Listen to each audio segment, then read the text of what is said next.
guys, welcome to my channel. Kembali lagi sama gua Debeki Alparis. Kembali lagi sama gua Debeki Alparis di channel aku. Sebelumnya jangan lupa dulu subscribe channel aku untuk berlangganan. Jangan lupa untuk nyalakan notifikasinya ya teman-teman. Yang sudah menjadi subscriber aku, terima kasih. Yang belum menjadi subscriber aku, langsung aja subscribe. Jadi sini aku mau mengasih tahu kalian semua. Di video sebelumnya aku juga pernah bilang kalau tunggu guys, di video sebelumnya tuh aku pernah bilang ya kalau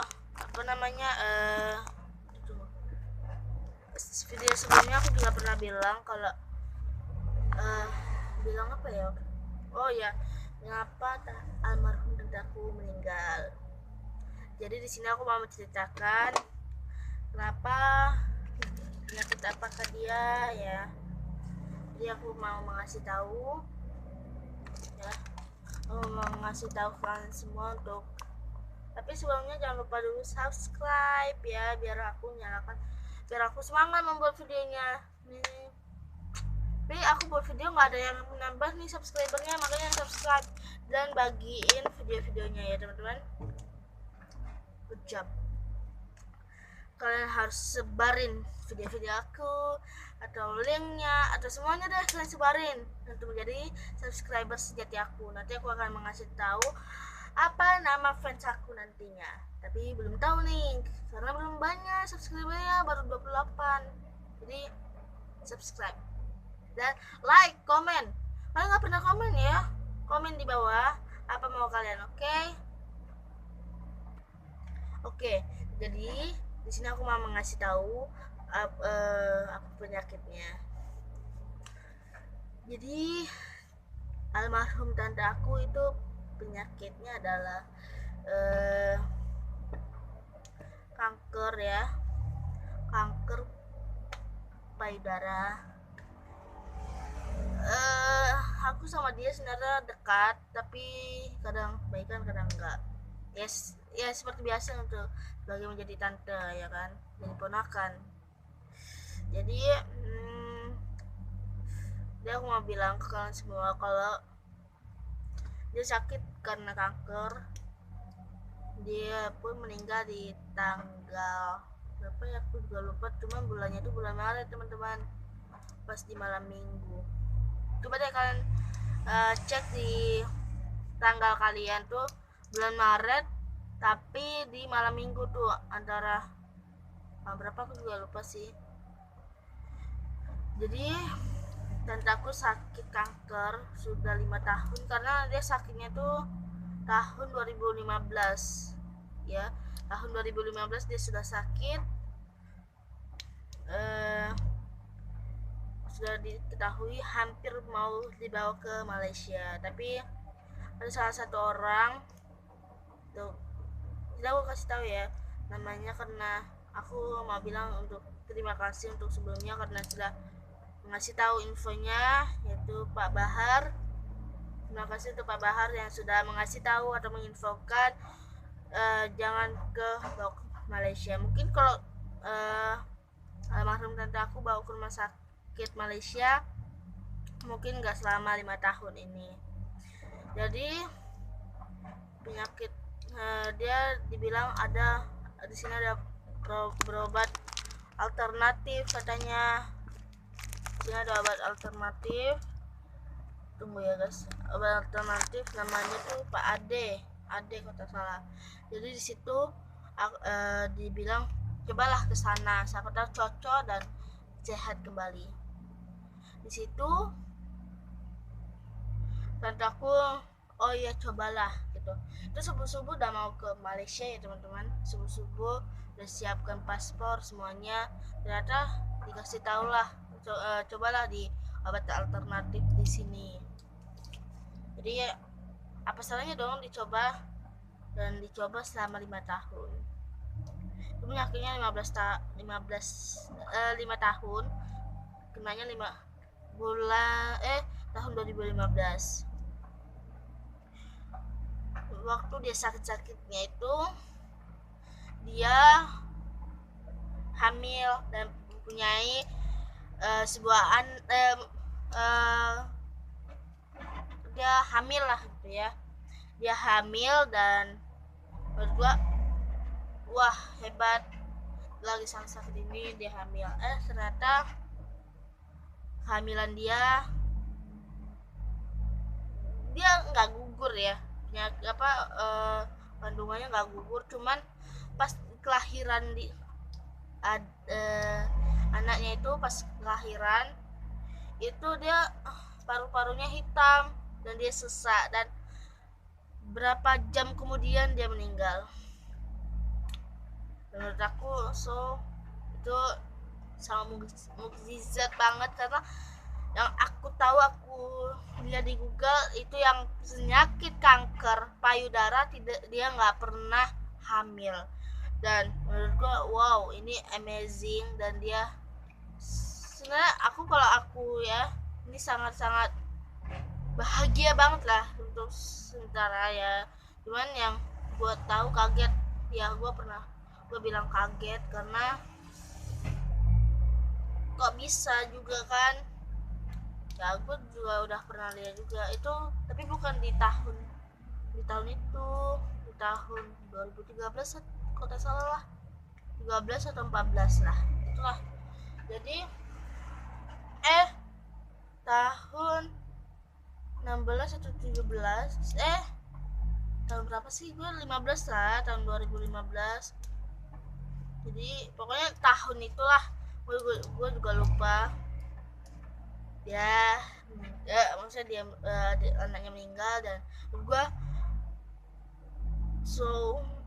aku bundaku sama om aku panggilnya ayah, ada satu suaminya almarhum itu bolak-balik ke dalam ruangan bayi gitu, dan aku juga lihat kok banyak alat lah di tubuh si bayi itu. Ternyata dia sakit, dia bernafas, dia lahir dia nangis. Di waktu dia nangis itu dia nangis sebentar doang, aku saksinya, aku denger, dan dia dia sebentar, habis itu kok diam. Aku kaget dong, aku langsung panggil bundaku, bun kok suara bayinya tiba-tiba berhenti tangisannya. Hah, masa iya aku bilang gitu. Dan setelah itu keluarlah si bayi itu sendiri, tapi sama suster, dengan membawa oksigen. Sang bayi itu pakai oksigen yang seperti inilah, yang kayak gini ya, yang untuk bayi, khusus untuk bayi.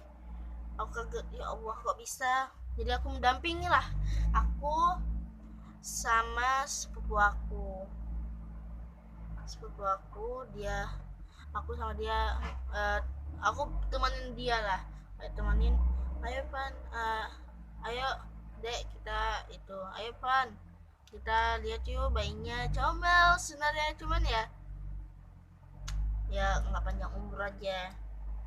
Semoga aja almarhum sama bayinya ketemu ya di sana, amin. Jadi setelah itu berapa jam kemudian bundaku bilang, aku tanya, bun kok bolak-balik dan buru-buru dan mukanya tuh kayak sedih gitu. Aku bilang kan, bayinya meninggal. Gua langsung merinding, gue langsung sedih, dan aku sebenarnya aku kaget juga, aku kayak nggak nyangka gitu lah ya, karena waktu itu aku belum lihat HP, maksudnya belum lihat Google lah waktu itu kan. Aku kan waktu itu masih kecil teman-teman. Jadi aku bilang ke Devan, sabar, mungkin ini belum rezeki. Aku mencoba menenangin lah ya, dan aku bilang ini bukan rezeki, ini termasuk alhamdulillah ya, kita mungkin belum tahu lah ya, siapa tahu punya adik lagi, ternyata enggak juga. Jadi dia meninggal, sudah dikasih tahu sama istrinya yang sudah sadar. Dia nangis histeris, dan kita adik aku sama opo aku kami pulang, tapi suaminya enggak, kita menemaninya. Jadi kami yang urus di rumah ini ya. Rumah ini dia mandinya dia itu, tapi aku kaget. Ini aku jujur aja, waktu itu aku kaget banget, dan ini mungkin mukjizat juga ya. Yang aku kaget itu adalah tiba selesai mandi, sudah pakai baju kafan, setelah itu pakai jilbab cantik, mukanya tuh ya hitam lah ya, kayak hitam-hitam gitu, cuman kok sebelumnya cuman ya gitulah pokoknya kan. Langsung apa namanya, tiba-tiba kan datar tuh gitu, langsung kayak bergerak gitu, langsung kesenyum. Jadi kalau aku sih bilangnya dia sudah senang di sana pasti, karena kan dia masih kecil, dia belum bisa apa-apa juga.